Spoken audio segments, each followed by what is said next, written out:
90 সালের যারা আছো তারা মোটামুটি এরকম ভোটার কার্ড সবাই দেখে থাকবে তোমরা। তারপরে এলো এরকম, এটাকে বলা হয় পিভিসি ভোটার কার্ড। কিন্তু দেশ দুনিয়া ডিজিটাল হওয়াতে এরও আয়ু বেশি দিন থাকলো না, সরকার নিয়ে এলো কিউআর কোড হলো পিভিসি ভোটার কার্ড। আজকে আমরা দেখে নেবো এই কার্ডটা তোমরা কিভাবে ঘরে বসে কোনো রকম কোনো খরচা না করে নিজের মোবাইল থেকে বানাতে পারবে, যেটা 15 থেকে 30 দিনের মধ্যে তোমার রেজিস্টার্ড ঠিকানাতে ডেলিভারি হয়ে যাবে।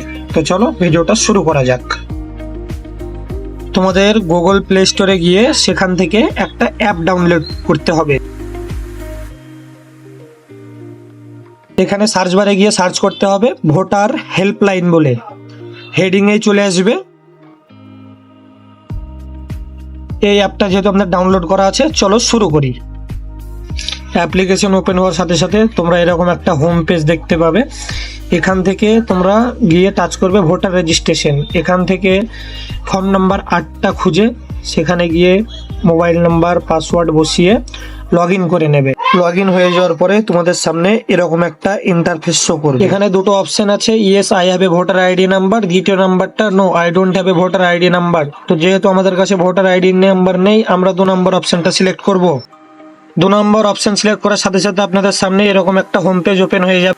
পেজ ওপেন হওয়ার পরে যে ফর্মটা এসছে আমরা সেটা সঠিকভাবে ফিল আপ করবো, যেরকম ভাবে আমাদের ভোটার কার্ডে আছে।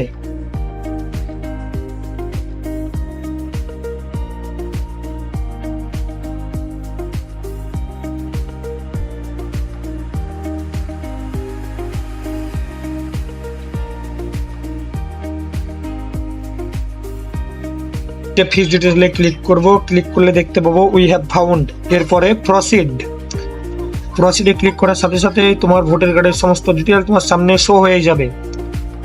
নেক্সটে ক্লিক করলে নতুন একটা পেজ ওপেন হয়ে যাবে। পেজটাকে স্ক্রল করার পরে আমরা আমাদের আধার নাম্বার বসিয়ে নেব, যেটা আমাদের আধার কার্ডে আছে। এরপরে আমরা মোবাইল নাম্বারটা আমাদের বসিয়ে নেব। মোবাইল নাম্বারটা বসানো হয়ে গেলে আপনি যদি ইচ্ছুক থাকেন তো ইমেল আইডি দিতে পারেন, না হলে নাও দিতে পারেন। তো আমরা আমাদের ইমেল আইডি বসিয়ে দেবো। ইমেল আইডি বসানোর পরে নেক্সট করলে নতুন একটা পেজ ওপেন হবে। এখান থেকে 3 নম্বর অপশনটা সিলেক্ট করতে হবে। 3 নম্বর অপশনটা সিলেক্ট করার পরে আবার নতুন একটা পেজ শো হবে। সেখান থেকে 2 নম্বর অপশন সিলেক্ট করে বক্সে টিক করতে হবে। টিক করার পরে আপনার নাম আসবে, কোথা থেকে আবেদন করছেন, জায়গার নামটা বসাতে হবে। তো আমরা জায়গার নামটা এখানে বসিয়ে দিলাম। বসানোর পরে আপনাকে ডান এ ক্লিক করতে হবে। ডানে ক্লিক করলে পুরো ফর্মটা আপনার সামনে চলে আসবে। ফর্মটাকে পুরোটা ভালোভাবে পড়ে নেবেন। পড়ে নেওয়ার পরে যদি সবকিছু ঠিকঠাক থাকে সেটাকে কনফার্ম করে দেবেন। কনফার্ম করে দেওয়ার পরে আপনার সামনে একটা রেফারেন্স আইডি শো করবে। রেফারেন্স নাম্বার দিয়ে আপনি চেক করতে পারবেন আপনার কাজ কত দূর এগোলো। সেই জন্য ভোটার রেজিস্ট্রেশনে ক্লিক করুন। ক্লিক করার পরে ট্র্যাক ইউর স্ট্যাটাস, উপরে আপনার রেফারেন্স আইডি, নিচে আপনার স্টেটটা সিলেক্ট করুন।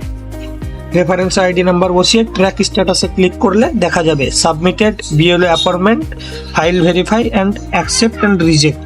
অ্যাকসেপ্ট হয়ে গেলে কার্ডটা আপনার বাড়িতে চলে আসবে 15 থেকে 30 দিনের মধ্যে। এর জন্য আপনাকে সরকারকে কোনো রকম কোনো অর্থ প্রদান করতে হবে না। ভিডিওটা যদি আপনাদের ভালো লেগে থাকে আমাদের চ্যানেলটাকে লাইক এবং সাবস্ক্রাইব করবেন। ফেসবুক থেকে যদি আমাদের ভিডিও দেখে থাকেন আমাদের চ্যানেলটাকে ফলো করবেন। দেখা হচ্ছে পরের ভিডিওতে। ভালো থাকবেন, ধন্যবাদ সবাইকে।